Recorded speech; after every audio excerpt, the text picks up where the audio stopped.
हरियाणा राज्य से जुड़ी सभी खबरों के लिए हमारे YouTube चैनल पाठक पक्ष को लाइक करें, शेयर करें, कमेंट करें, सब्सक्राइब करें और बेल आइकन को दबाएं ताकि खबरों से संबंधित सभी जानकारी आपको मिल सके।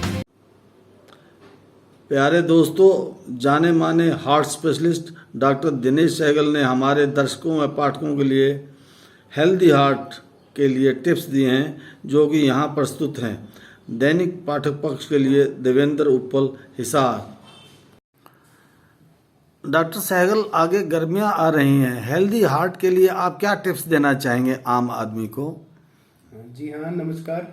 सबसे पहले आपका मैं बहुत धन्यवाद करना चाहूँगा पाठक पक्ष और उपल जी आपका, इतनी ज़्यादा हमारी जानकारी वर्धन करने के लिए और जो पेशेंट तक है इन्फॉर्मेशन आप पहुँचाते हो, इसके लिए मैं सही में अपने सह दिल से अभिनंदन करना चाहूँगा।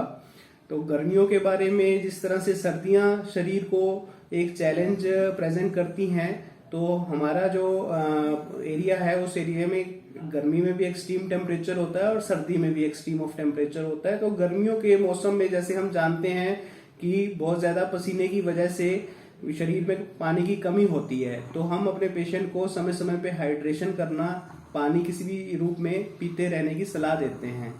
फिर दूसरी बात यह है कि वाटर लॉस की वजह से ब्लड प्रेशर की दवाइयों की जो इफेक्टिविटी है वो थोड़ी बढ़ जाती है। तो जनरली पेशेंट हमारे पास आते हैं कि डॉक्टर साहब जो है थोड़ा बीपी लो होने के लक्षण हमें, जैसे कि सिर चकराना, ये सब मिल रहा है, तो हम थोड़ी दवाइयाँ बहुत बार हमें कम करनी पड़ती हैं। इसके अलावा जैसे कि हार्ट के पेशेंट हैं जिनमें स्टेंट वगैरह डले हुए हैं या बाकी इलाज चल रहे हैं नसों की रुकावट के, उनको अपनी खून पतले की दवाइयाँ वैसे ही समय समय पर निरीक्षण के बाद चालू रखनी चाहिए। ये वातावरण जो है, इसमें बहुत प्रदूषण है, इसका बड़ा दुष्प्रभाव पड़ता है, इससे बचने के क्या उपाय हैं? देखिए, ये बिल्कुल सही बात है कि बढ़ता हुआ वातावरण का प्रदूषण एक वैश्विक समस्या है, जो न केवल भारत में बल्कि पूरे विश्व में एक बहुत बड़ा हेल्थ हजार्ड बनता जा रहा है। विशेषकर मैं कहना चाहूँगा हृदय के पेशेंट के ऊपर इसका बहुत ही दुष्प्रभाव होता है। यही कारण है कि एक बहुत बड़ा कारण है हमारे देश में नसों की रुकावट के और बहुत सारे फेफड़ों के पेशेंट बढ़ते जा रहे हैं। अब देखिए, एक तरह से हम हवा को आने से रोक तो नहीं सकते, लेकिन अपने आसपास अधिक से अधिक वृक्षारोपण करना, जहां तक हो सके पब्लिक ट्रांसपोर्ट का यूज करना, और जब हमें फिर भी बाहर जाना पड़े प्रदूषण वाले वातावरण में तो मास्क का प्रयोग करना, जो कि हम कोरोना महामारी के बाद वाकई में ही यूज करने के लिए काफी हैबिचुअल भी हुए हैं, तो ये कुछ हद तक हमें बचाता है। लेकिन ये एक कोई व्यक्तिगत जिम्मेवारी ना हो कि एक सामूहिक समाज की जिम्मेवारी है कि प्रदूषण कम करने के जो तरीके हैं उस पर हम इकट्ठे मिलकर समाज द्वारा भी नियंत्रण करें। जैसे कि सरकार ने बहुत सारे अधिनियम लागू किए हैं कि पराली लोग ना खेतों में जलाएं, पब्लिक ट्रांसपोर्ट का प्रयोग करें, जो फॉसिल फ्यूल वाले व्हीकल्स हैं उनका कम यूज किया जाए। तो इस तरह से हम इसकी रोकथाम कर सकते हैं। इसी तरह से अधिक वृक्षारोपण भी एयर को प्यूरिफाई करने में हेल्प करते हैं। तो ये हमारी पूरे समाज की जिम्मेवारी है और जहां तक हो सके इसका प्रयोग करना चाहिए, और जहां वाकई में प्रदूषित वातावरण में हमें जाने से नहीं रोका जा सकता तो उसमें हमें मास्क का प्रयोग करना चाहिए। खान पान, रहन सहन, व्यायाम और खास करके साइकिल, इसका प्रयोग, इसके बारे में आप कुछ हमें बताएं। देखिए, वही जैसे हम जानते हैं कि कोई भी गाड़ी है, उसी तरह से इंसान का शरीर एक मशीन है। इसमें आप क्या चीज डालेंगे वो निर्धारित करेगा कि ये गाड़ी, शरीर रूपी गाड़ी कैसे चलेगी। तो इसीलिए खान पान के हिसाब से मैं बताना चाहूंगा कि कम वसा युक्त खाना, जिसमें कि फैट कंटेंट कम हो, जिसमें कि सॉल्ट एक लिमिट क्वांटिटी में हो, और जो खाना जिसमें कि प्रोटीन अधिक हो, वो हार्ट के लिए और ओवरऑल बॉडी के लिए भी हेल्दी होता है। तो दिन भर में जिस तरह से मैं कहूंगा कि बहुत ज्यादा ऑयल या फ्राइड चीजों का प्रयोग ना करें, नमक की मात्रा भी पूरे दिन के लिए केवल 5 ग्राम तक सीमित की जाए, फलों और सब्जियों का अधिक प्रयोग किया जाए, और रोजाना कम से कम 45 मिनट का सैर या व्यायाम किया जाए, तो ये हमारे शरीर को स्वस्थ रखेगा। डॉक्टर साहब, आपका लंबा अनुभव है, तो अब तक आप कितने रोगियों की सफल चिकित्सा कर चुके हैं?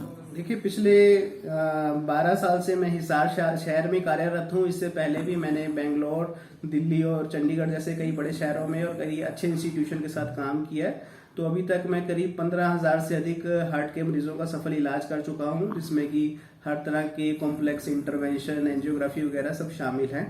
तो आप लोगों की दुआ से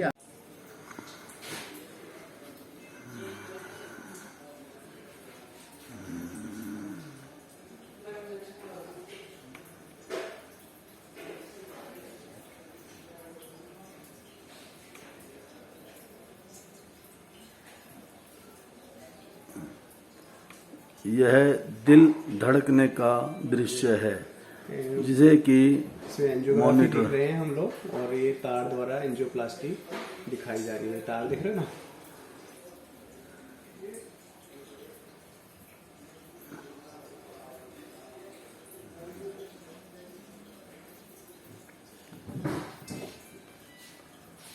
डॉक्टर साहब, अगर अंतर्राष्ट्रीय स्तर को देखते हुए देखा जाए तो आपके पास यहाँ दिल के जांच और उसके लिए इलाज के लिए क्या क्या सुविधाएं हैं?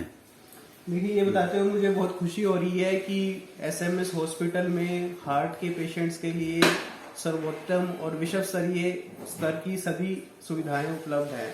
जैसे कि आप ये देख रहे हैं, ये अंदर एंजियोग्राफी की मशीन है जो कि इस एरिया की सबसे एडवांस मशीन है। इसमें हम रख के पेशेंट की न केवल एंजियोग्राफी बल्कि और कॉम्प्लेक्स से कॉम्प्लेक्स इंटरवेंशन भी कर सकते हैं। तो इस तरह से ये केवल एंजियोग्राफी और एंजियोप्लास्टी ना होके ओपन हार्ट सर्जरी और बाकी डिपार्टमेंट भी यहाँ पे चालू कर दिए गए हैं। तो किसी भी हार्ट की बीमारी के लिए अब पेशेंट को दिल्ली या जयपुर जाने की जरूरत नहीं है। हर तरह की सुविधा यहाँ पे हमारे उपलब्ध है। कौन से लक्षण होते हैं कि मनुष्य को तत्काल अस्पताल पहुंचना चाहिए? देखिए, हार्ट की बीमारी के बहुत बड़ी जो मिथ्स हैं, जो धारणाएं हैं कि दर्द होगा या जो है एकदम से पर्टिकुलर लक्षण मिलेंगे। ज्यादातर हम अपनी प्रैक्टिस में देखते हैं कि आमतौर पे ज्यादा घबराहट, पसीना आना, सांस फूलना, इन छोटी छोटी लक्षणों को नजरअंदाज करते हुए पेशेंट बहुत समय तक घूमता रहता है और बाद में शाम होते होते, रात होते होते पता लगता है कि उसको हार्ट अटैक है। तो इसलिए लक्षण किस पेशेंट में कितनी तरह के आएंगे वो बिल्कुल निर्भर करता है, हर इंसान में अलग होते हैं। तो अगर आपको फिर भी जो है कोई ज्यादा सांस चढ़ रहा है नॉर्मल से, जो काफी अधिक आपको महसूस हो रहा है, सांस लेने में सफोकेशन या घुटन हो रही है या पसीना अधिक आ रहा है, ऐसे लक्षण जो आप प्रतिदिन अपने पिछले लाइफ में नहीं देखते हैं, तो इसके लिए आपको जरूर कंसल्ट करना चाहिए। बहुत बार बहुत माइनर से सिम्टम होते हैं और वो दिन होते होते, समय व्यतीत होते होते हार्ट अटैक में कन्वर्ट हो जाता है। तो इसलिए हमेशा इसका निर्णय डॉक्टर को करने दें, जो कि कम से कम एक ईसीजी करा के उसके ऊपर सही निर्धारण कर सकता है कि कितनी तकलीफ है और क्या ट्रीटमेंट की जरूरत है। डॉक्टर साहब, इस पर आप बताने की कोशिश करें कि ब्लॉकेज कैसे होती है और कैसे खोलते हैं आप? देखिए, ये एक आप एंजियोग्राफी देख रहे हैं जिसमें कि बीच वाली हार्ट की एक नस है, इसमें ये 95% ब्लॉकेज है। ये पिचका हुआ हिस्सा, जो संकरा हिस्सा, जो नॉर्मल चौड़ाई से कम है, इसको ब्लॉकेज कहा जाता है। इसी के अंदर आप देखें तो एक ये तार सी काले रंग की दिखाई दे रही है, ये इस विधि को एंजियोप्लास्टी कहते हैं, जिसमें कि हाथ या पैर की नस से एक तार डाली जाती है और जो ब्लॉकेज को पार करके पहले उसको साफ करते हैं और फिर इसमें आपको स्टेंट भी दिखेगा। ये देखिए, जो काले से बिंदु दिख रहे हैं, ये स्टेंट है, छल्ला जिसको बोलते हैं। तो ये एक हार्ट अटैक का पेशेंट है जिसका उपचार किया गया है और इसमें आपको एंजियोप्लास्टी तार द्वारा, और ये स्टेंट आगे दिख रहा है, तो ये स्टेंट या छल्ला इसी को बोलते हैं। तो ये एक मेजर अटैक का पेशेंट था जो एंजियोप्लास्टी और स्टेंट डाल के जिसको बिल्कुल ठीक कर दिया है। अब देखिए, ये खुली हुई नस आपको दिख रही है जो बिल्कुल चौड़ी हो गई है। तो बेसिकली जो खून के रास्ते में नस के अंदर बाधा होती है, उसी वजह से अटैक आता है और ये स्टेंट उसको पूर्ण तक खोल देते हैं। तो ये तो इलाज है जो कि आप लेट हो गए और मेजर अटैक आ गया। साधारणतः 50 से 60% पेशेंट में अगर वो समय पे आ जाएं तो केवल दवाई द्वारा और प्राथमिक उपचार द्वारा, आईसीयू ट्रीटमेंट और ऑब्जर्वेशन द्वारा ही वो ठीक हो जाते हैं। तो सिंपल से लेके कॉम्प्लेक्स से कॉम्प्लेक्स हार्ट की बीमारी की हर सुविधा यहाँ पे उपलब्ध है और बिल्कुल विश्व स्तरीय पैमाने पे ये करी जाती है।